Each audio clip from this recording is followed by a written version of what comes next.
Welcome to the deep dive, and this is Complete Aviation Solutions, deep dive number 116. As always, our mission is pretty straightforward. We take a whole load of source materials, articles, research, our notes, and pull out the really important bits, the key knowledge nuggets for you, basically giving you a shortcut to being properly informed. Today, we're jumping into the current aviation world, and wow, our sources paint a really diverse picture. We're covering critical stuff from, the absolute basics of safety and regulation right through to these super ambitious growth plans and some, well, seriously complex financial moves. It's a real snapshot of an industry that's always changing. Exactly. And even though these topics seem pretty varied, I mean, you've got a maintenance issue with one engine over here, and then huge corporate restructures over there, every single piece gives us these crucial insights into how aviation actually operates, how it adapts, how it evolves day to day. So yeah, this deep dive should give you a few different angles and hopefully some real aha moments about how commercial flight works today. Okay, let's get started then. Let's unpack this first big chunk of information. We've got details about a major regulatory challenge, this one involving an Indian low-cost carrier. The main issue seems to be that India's aviation regulator, the DGCA, reportedly called out an airline for, well, allegedly messing with engine maintenance records, and also for failing to comply with some critical airworthiness directives.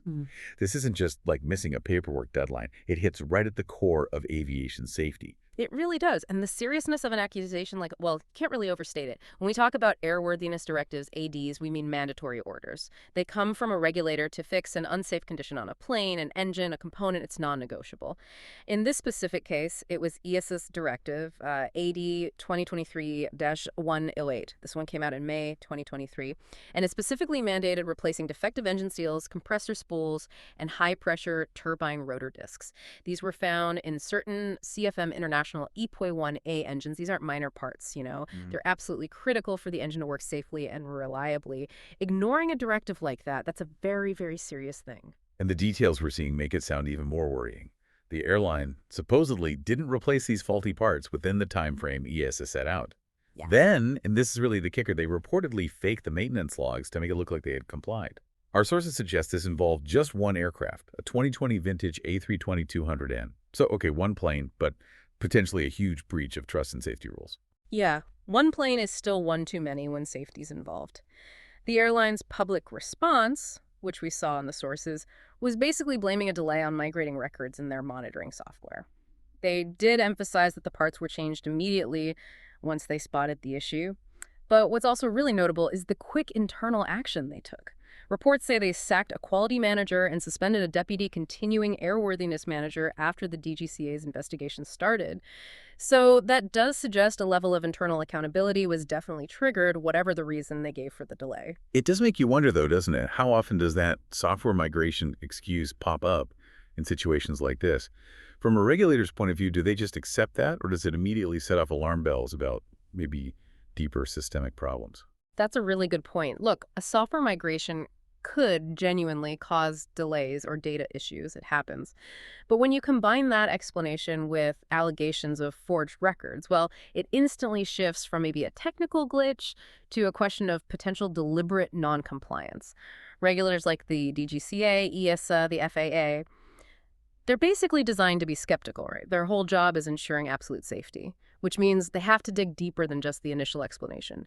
This incident, it's not just about this one airline. It's a really stark reminder that even with all the advanced global oversight we have, the integrity of a single maintenance log entry can be sort of the weak point in the whole industry's chain of trust. And it's not purely an internal Indian issue either, is it? Because EASA, along with the FAA, they act as the joint state of design for these CFM LEP engines. So that means EASA and the FAA set the baseline safety standards for the engine itself. Exactly. While India's DGCA, as the state of registry for that airline, is responsible for making sure airlines under its watch actually meet those standards. Absolutely right. And this whole situation really brings up a key question for you, the listener.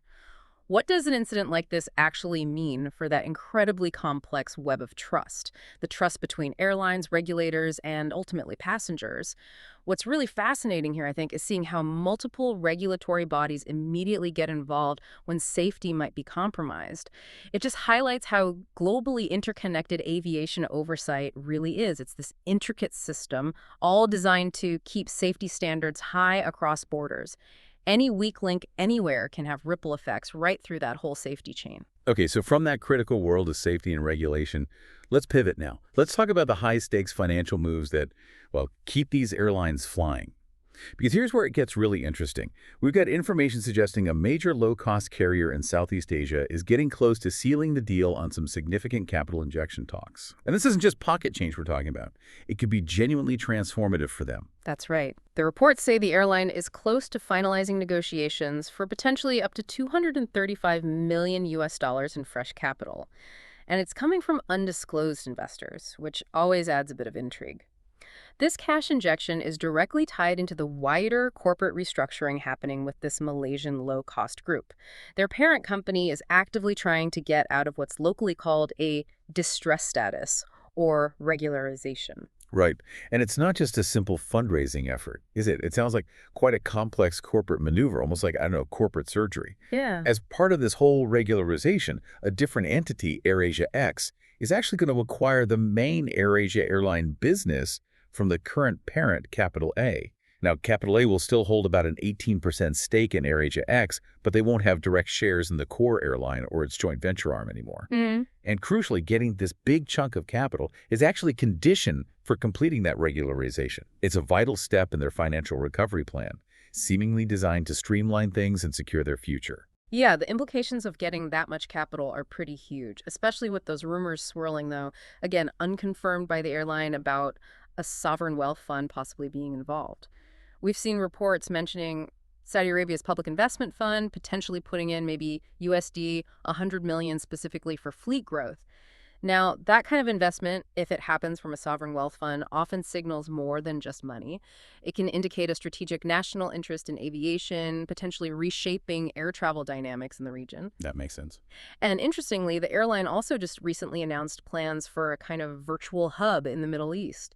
The idea is to serve Europe with one-stop flights from Southeast Asia, and Saudi cities were mentioned as possible locations for this. So you can see how this could very well tie into future growth plans, using this new capital for a strategic expansion. So what does all this really mean for the future of the low-cost carrier model itself? Yeah. I mean, it really highlights this constant, intense pressure to adapt, doesn't it? And to make these big strategic financial moves in what's just an incredibly competitive global market. Absolutely. What this financial juggling act really shows is that for low-cost carriers, survival today isn't just about running efficiently.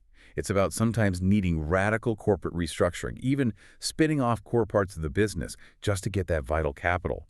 These airlines are constantly having to innovate, not just in how they fly planes, but in their actual corporate DNA, just to stay competitive and, frankly, stay in business. It really drives home the point that the days of just competing on low fares alone are, well, long gone.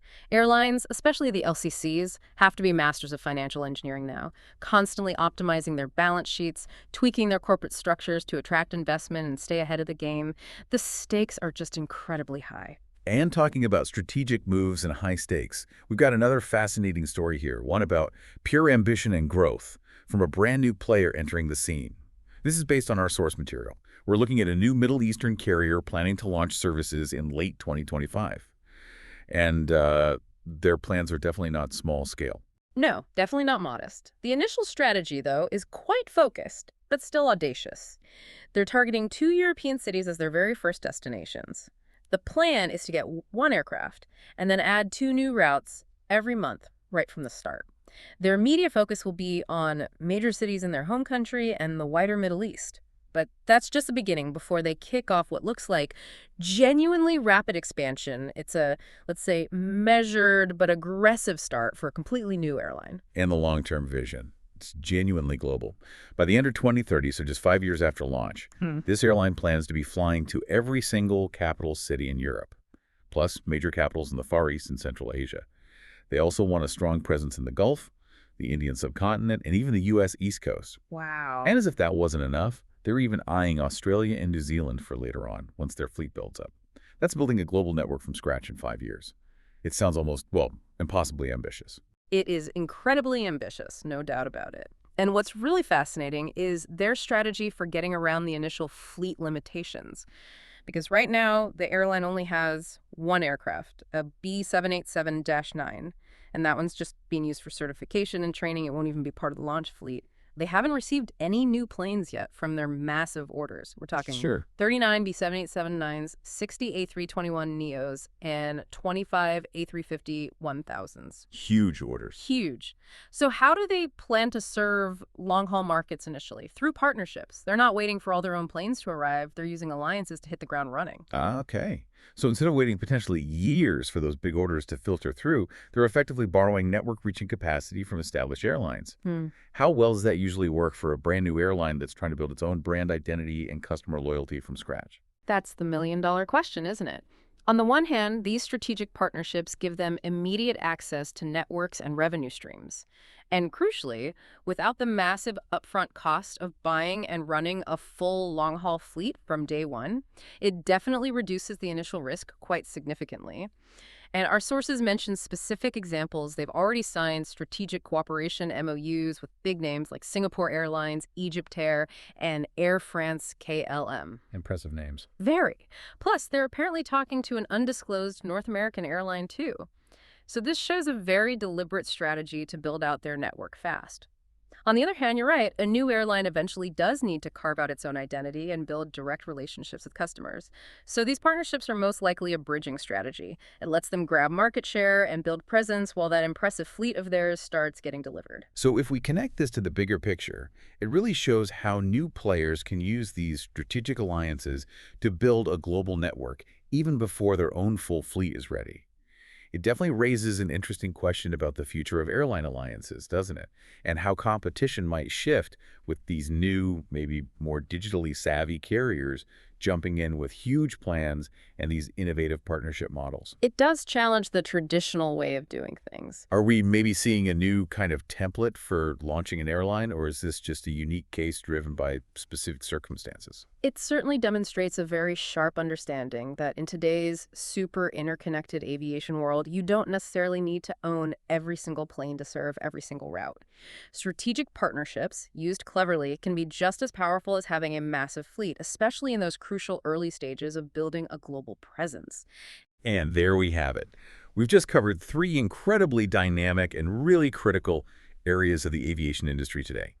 We looked at the absolute bedrock importance of maintenance integrity and strong regulatory oversight. Then we saw the complex financial maneuvering and restructuring that established airlines use to adapt and stay competitive.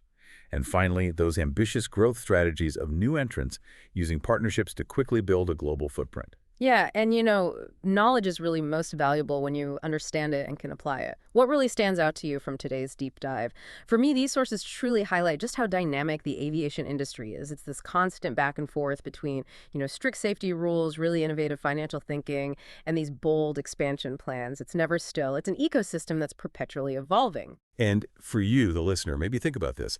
How do these events, which might seem unrelated, at first glance, a safety investigation into maintenance logs, a financial lifeline for a big low-cost carrier, and this incredibly ambitious launch plan for a new global airline.